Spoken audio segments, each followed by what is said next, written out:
জুলাই সনদ ও গণভোটের রায় বাস্তবায়ন না হওয়াকে দেশের সবচেয়ে বড় রাজনৈতিক সংকট হিসেবে দেখছে জামায়াত।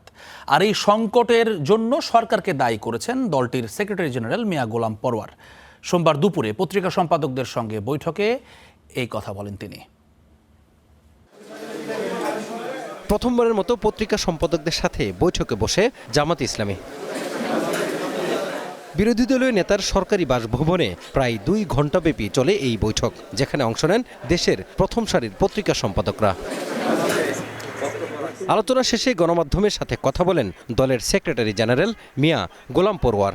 জানান, সম্পাদকদের সামনে দেশের চলমান রাজনৈতিক সংকট, জুলাই সনদ এবং গণভোটের রায় নিয়ে বিরোধী দলের অবস্থান তুলে ধরা হয়েছে।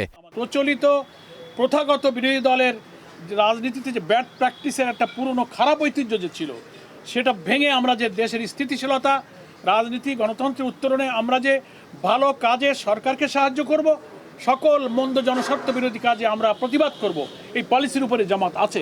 এটি সম্পাদকদেরকে ব্রিফ করা হয়েছে।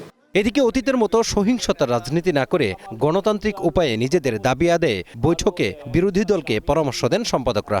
পার্লামেন্ট যাতে সেন্টার অফ অল অ্যাক্টিভিটিস হয়, পার্লামেন্ট যাতে ট্রুলি যাতে বাংলাদেশের সমস্ত মানুষকে রিপ্রেজেন্ট করে, সেটার দিকে সবাই একইভাবে সুরে কথা বলেছেন।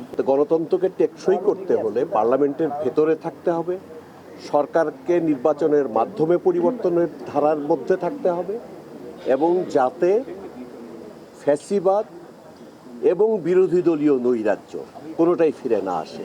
সম্পাদকরা আরও বলেন, জুলাই গণ অভ্যুত্থানের পর দেশের গণমাধ্যমে স্বাধীনভাবে কাজ করার যে সুযোগ এসেছে, তা যেন রাজনৈতিক কর্মকাণ্ডের কারণে কোনোভাবেই সংকটে না পড়ে। এরকম যদি ঘটনা হয় যে কোনো মিডিয়ার প্রতি কোনো সরকারি কোনো অন্যায় পদক্ষেপ নিচ্ছে, যেরকম আমরা আগে দেখতে পেয়েছি, এরকম যে পত্রিকার উপরেই করুক না কেন, যে গণমাধ্যমের উপরেই করা হোক, এটার যেন বিরোধী দল থেকে প্রতিবাদ করা হয়।